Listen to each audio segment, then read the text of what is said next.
kamu menghisab diri kamu sebelum kamu nanti di hari kiamat dihisab. Siapa orang yang bermuhasabah dirinya di dunia akan kurang hisabnya nanti di akhirat. Nabi ketika Ibnu Lutabiyah datang, maka diperincikan hantar satu orang, cek Ibnu Lutabiyah apa yang dia dah dapat. Oleh sebab itu kita diajarkan untuk jujur dan adanya sistem, baik itu di dalam masalah zakat, dalam organisasi, dalam yayasan yang terkait dengan duit, mesti diaudit, mesti diperiksa, mesti ada orang bertanggung jawab, bukan satu orang tapi lebih daripada satu orang. Kalau dia yang kumpul duit, dia yang catat duit, dia yang agihkan duit, dia yang pun tulis laporan sendiri, mana boleh tahu yang mana betul mana salah? Mesti ada orang lain.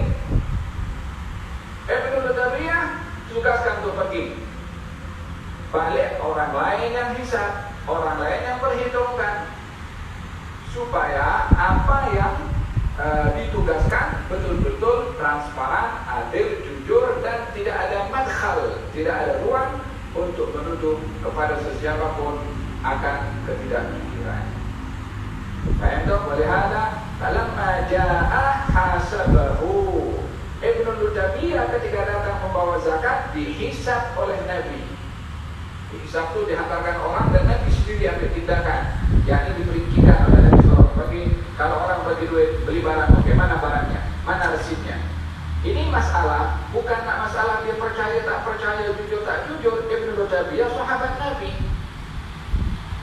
Mana ada orang belajar dengan Nabi menjadi sahabat kepada Nabi lalu tak jujur? Ibnu Lutabiyah jujur. Kalau dia tak jujur, dia takkan bagi tahu ini zakat dan ini hak saya, hadiah daripada saya. Dia sembunyikan, dia jual boleh. Kalau tak jujur, justru dia jujur, dia bagi tahu. Cuma belum tahu hukum, jadi diberitahukan oleh Nabi Sallallahu Alaihi Wasallam.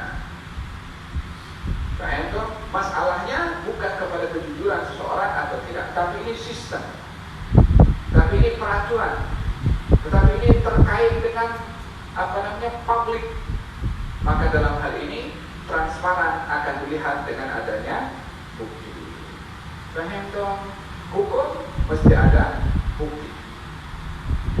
Ada berkenaan dengan hadis yang pertama, ya. Nah, kemudian hadis yang kedua menjelaskan bahwasanya baginda Rasulullah SAW didatangi bersama dengan Abdullah ibn Abi Talha untuk ditahnik. Tahnik ini mengunyah, kalau dahulu mengunyah korma sampai halus, lalu dimasukkan kepada mulut bayi untuk mengambil barakah daripada baginda Rasulullah, dan agar supaya bayi itu terbiasa atau mendapat barakah, dan juga yang masuk makanan itu berupa manisan, dengan harapan agar supaya yang manis itu selalunya yang arti manis itu adalah kepada yang baik, akhlaknya manis, perbuatannya manis, tutur katanya manis, hatinya manis, dengan harapan bayi tersebut demikian. As-sahabah radhiyallahu anhum bila mana mendapatkan cahaya mata pertama dilakukan oleh mereka akan ditahnikkan kepada baginda Rasulullah SAW. Paham toh? Ini adalah merupakan sunnah tahnik. Nah, tapi untuk sementara ini di sini belum ada tahniknya. Di bawah 12 tahun tak boleh hadir majelis sebagaimana diikat. Kemudian ditahnik oleh baginda Rasulullah SAW.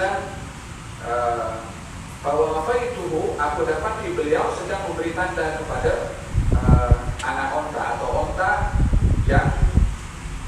yang di onta zakat, supaya tak bercampur dengan onta-onta yang lain yang mana ianya adalah zakat, diberi tanda oleh Nabi SAW supaya tak ada sesiapa yang menganggapnya miliknya atau mungkin ada kekeliruan, ada kesamaran. Maka dalam hal ini Nabi Nabi mengambil langkah saddud dzari'ah atau menutup perkara yang mudarat muncul. Dengan apa? Dengan diberi tanda oleh baginda Rasulullah sallallahu alaihi wa ala alihi wasallam.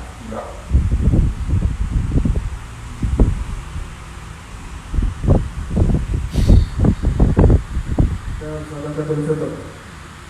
Kitab tentang zakat fitrah. Bab fardhi sadaqatul fitri. Zakat fitrah adalah wajib. Hadis ke-366 عن ابن عمر رضي الله عنهما قال قال رسول الله صلى الله عليه وسلم زكاة الفطر صاعا من تمر أو صاعا من شعير على العبد والحر والذكر والأنثى والصغير والكبير من المسلمين وأمر بها أن تؤدى قبل خروج الناس إلى الصلاة. Diriwayatkan dari Ibnu Umar radhiyallahu anhu, Rasulullah sallallahu alaihi wasallam mewajibkan membayar satu sa' kurma atau sa' gandum sebagai zakat fitrah kepada semua muslim, baik budak maupun yang telah dimerdekakan, laki-laki maupun perempuan, anak maupun orang tua. Dan Nabi sallallahu alaihi wasallam memerintahkan bahawa zakat fitrah harus dibayarkan sebelum orang-orang pergi mengerjakan solat Aidul Fitr.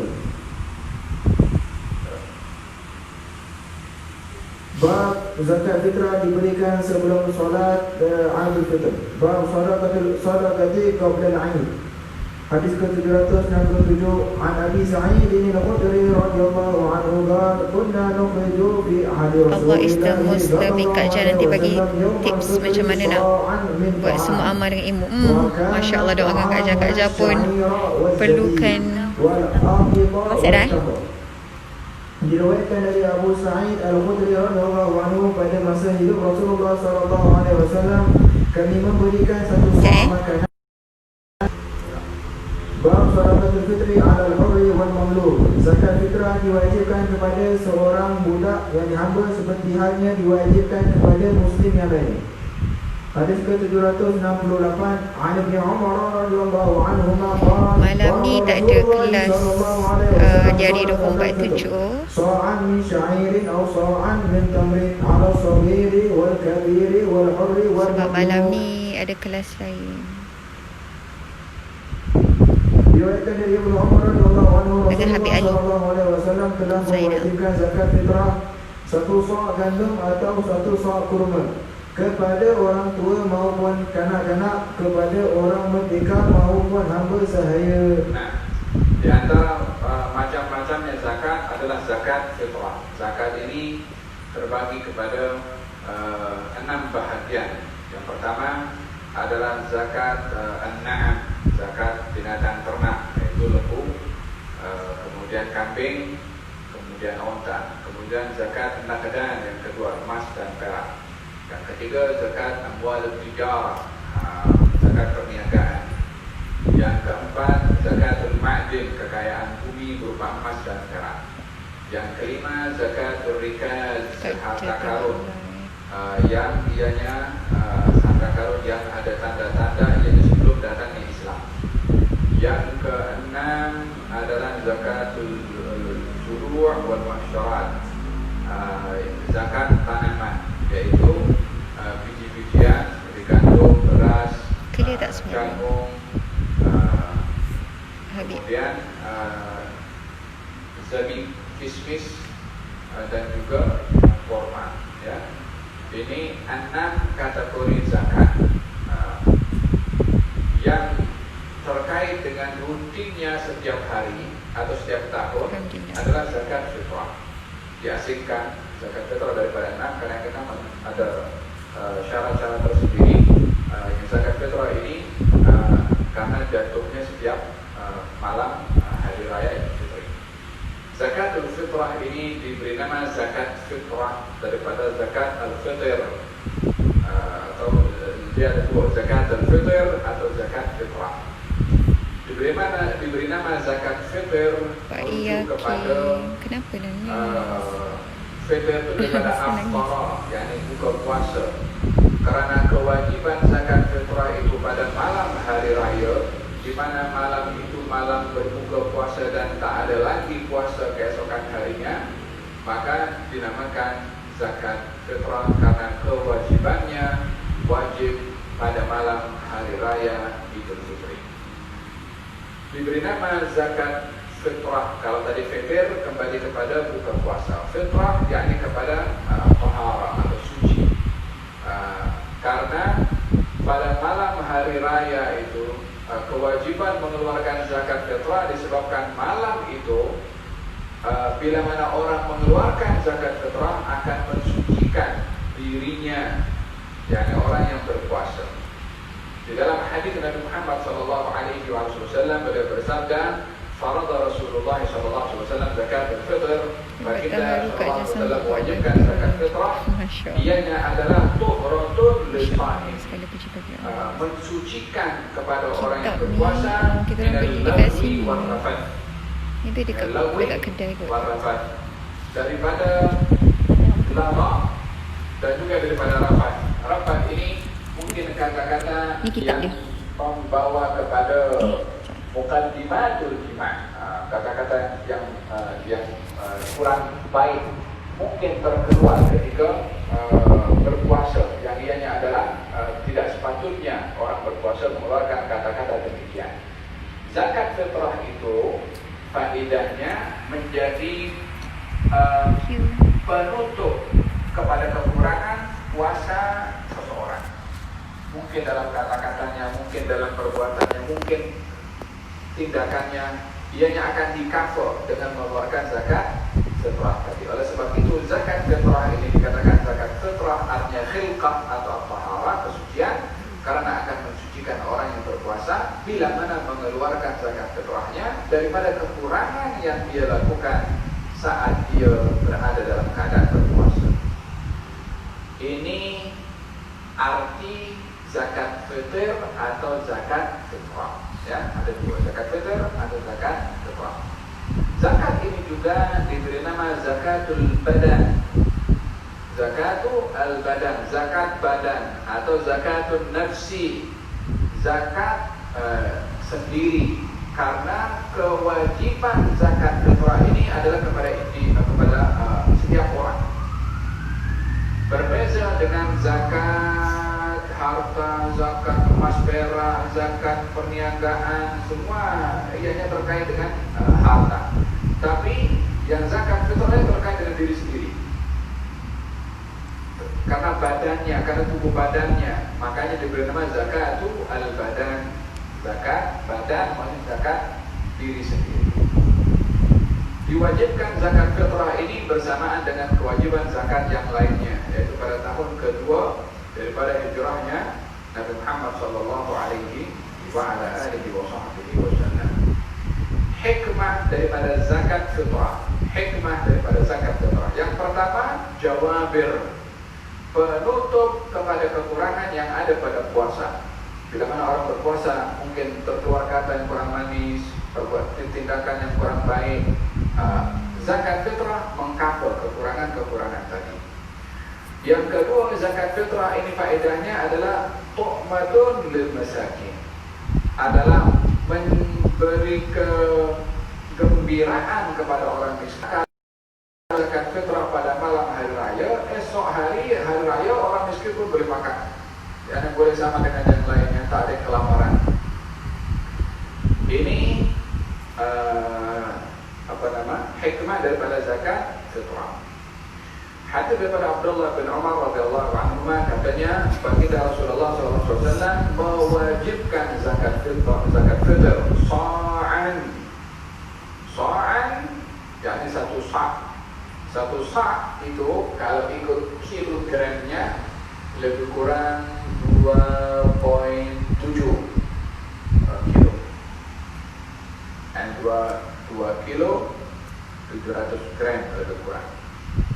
Karena satu sa' itu diagihkan menjadi 4 mud, 4 cubak. Satu cubak 600 gram lebih sedikit, 600, 1200, 600 gram lebih, hampir 2 gram. yakni lebih kurang dia kadang-kadang ikut retail timbangan Baghdad dengan ini ada ada perbezaan. Lebih kurang kalau ikut kilogramnya 2,7. Nah, ada satu sa'an min tamrin daripada korma, yakni jenis yang dikeluarkan pada zakat fitrah adalah korma, atau sa'an min syairin atau gandum. Korma atau gandum, ianya adalah mengikut qutul balad. Qutul balad maksudnya apakah makanan pokok yang menjadi makanan di negeri itu. Kalau makanan pokoknya yang berupa biji-bijian ya, nasi atau beras, maka diutamakan dia mengeluarkan beras. Jangan mengeluarkan zakat fitrah korma kalau penduduk itu makannya nasi. Tak sesuai dengan keperluan masyarakat tempatan. Kecuali kalau di situ korma boleh, semua nasi pun boleh, beras pun boleh, ataupun gandum pun boleh pilih. Kemudian kepada siapa zakat fitrah ini diwajibkan? Alal abdi, baik itu kepada hamba sahaya. Kalau hamba sahaya ini kewajibannya kepada majikannya, karena hamba sahaya tidak memiliki untuknya sendiri, majikannya wajib untuk mengeluarkan zakat. Lah kalau pembantu macam mana? Pembantu bukan hamba sahaya. Jadi kalau pembantu di rumah macam mana? Dia wajib keluarkan zakat.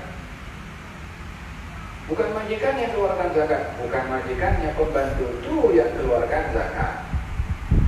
Kalau majikannya nak keluarkan macam mana? Minta bagi tahu, izin dulu kepada pembantu itu. Ini duit aku bagi kepada engkau untuk diberikan zakat zakat fitrah. Kena bagi tahu dulu. Kalau tidak, majikannya bagi tahu kepada pembantu. Mari pergi sini, wakilkan kepada duit untuk keluarkan zakat fitrah. InsyaAllah mu. Majikan tidak boleh suka hati pergi ke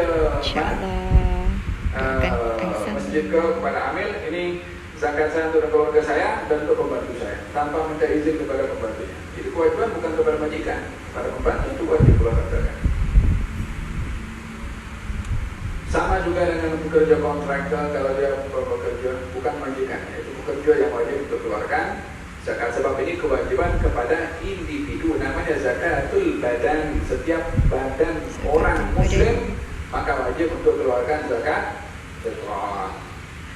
Al-abd, hamba sahaya, al-hur, merdeka, al-dzakar, laki-laki, wal-untha, perempuan, was-saghir, kanak-kanak, wal-kabir, dewasa. Hatta dia sudah berada dalam keadaan nyanyuk, hatta nyanyuk. Kepada siapa? Ya kepada ahli keluarganya yang wajib menanggung nafkahnya. Minal muslimin, daripada orang Islam. Orang bukan Islam tidak wajib mengeluarkan zakat fitrah. Nah, wa amara biha an tu'adda qabla khurujin nasi ila shalah, dan Nabi memerintahkan agar supaya zakat fitrah dikeluarkan sebelum manusia keluar untuk melakukan sholat hari raya. Dalam hal ini, waktu mengeluarkan zakat fitrah ada 3 bahagian.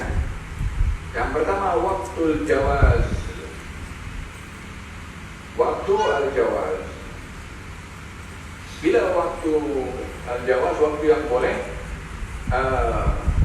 sepanjang atau pada awal bulan Ramadan, walaupun tidak digalakkan terlalu awal sangat. Dan Abdullah bin Umar mengeluarkan zakat 2 hari sebelum hari raya. Kemudian yang kedua adalah setelah anjurannya untuk mengeluarkan zakat setelah terbenamnya matahari malam hari raya. Dan yang wajib adalah sebelum salat hari raya dilaksanakan. Ya, ini sudah wajib sebelum salat hari raya dilaksanakan, dia masih belum keluarkan zakat, wajib waktu untuk kena keluarkan juga. Jangan sampai terlepas, disebabkan baginda bersabda, orang yang mengeluarkan zakat fitrah sebelum sholat hari raya, maka ia adalah shadaqatul maqbulah, sedekah yang diterima sebagai zakat fitrah. Ganjarannya adalah zakat fitrah. Yang mengeluarkan zakat fitrah selepas salat hari raya, fahiya shadaqatun minas shadaqat, pahalanya adalah sama dengan pahala sedekah biasa. Jadi waktu di sini memainkan peranan untuk menunjukkan sempurnanya zakat fitrah itu atau tidak. Paham dong?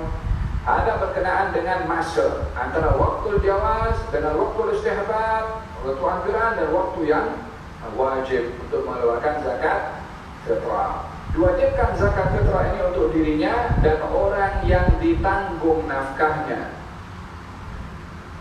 Suami wajib menanggung nafkahnya istri, maka dalam hal ini suami mengeluarkan zakat untuk dirinya dan istrinya walaupun tanpa izin daripada istrinya, walaupun istrinya kaya raya.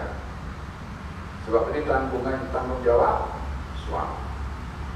Ayah wajib mengeluarkan zakat untuk anaknya yang tidak mampu, yang masih kecil, yang belum balik, baik laki ataupun perempuan.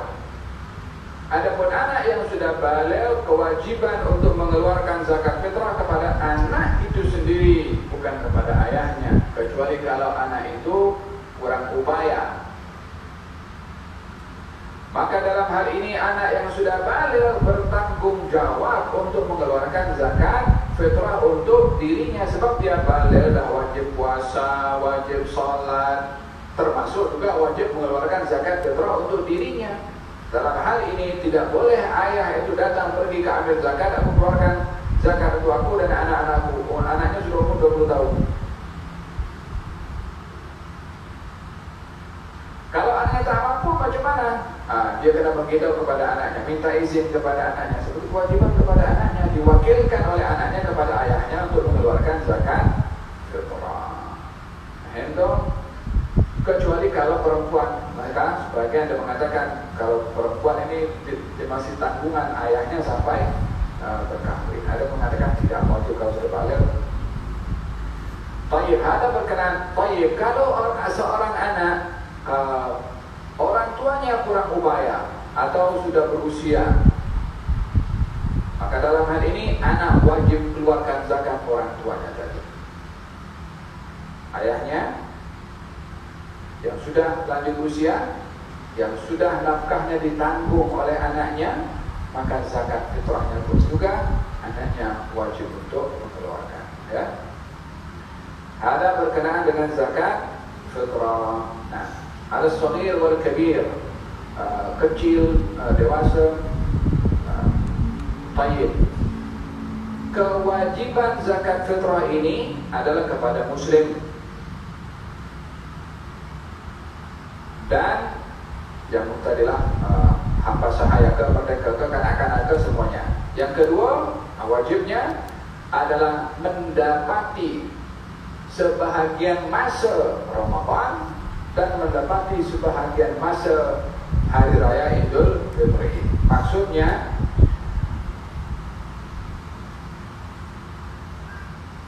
dua masa antara Ramadan dan hari raya dia itu dalam keadaan hidup. Kalau seseorang dia mendapati Ramadan daripada awal sampai 29 Ramadan, sebelum terbenam matahari 5 menit meninggal dunia, maka tak wajib zakat fitrah. Apa sebabnya? Tak mendapatkan malam hari raya. Ada orang yang baru lahir selepas terbenam matahari malam hari raya Idul Fitri, tak wajib keluar zakat fitrah. Apa sebabnya? Hanya mendapatkan malam hari raya, tidak mendapatkan Ramadan. Yang lahir 5 menit sebelum terbenam matahari dan terbenam matahari masuk hari raya, wajib orang tuanya keluarkan zakat fitrah, mendapatkan juz'an minar Ramadan, mendapatkan sebagian masa daripada Ramadan dan sebagian masa daripada hari raya, malam hari raya Idul Fitri. Paham? Ada kewajiban untuk mengeluarkan zakat fitrah kepada siapa dan juga waktunya saya sudah perincikan ya. Hadis yang berikutnya lebih kurang sama, menunjukkan masa dan saya sudah explain. Wallahu ta'ala a'lam. Ada yang bertanya? Dapat ilmu tentang zakat Masya Allah, bagus ya. Kalau tak ada, saya tutup insyaAllah. Kita akan bertemu lagi pada masa yang akan datang. Kitabul Haji, bab tentang haji. Bestnya. Ya Allah, mudah-mudahan Allah Subhanahu Wa Taala Amin. mengizinkan kita berbicara. Amin ya Allah. Kasih juga. Amin ya Allah. Di mana saja mereka berada yang melaksanakan rukun Islam yang ke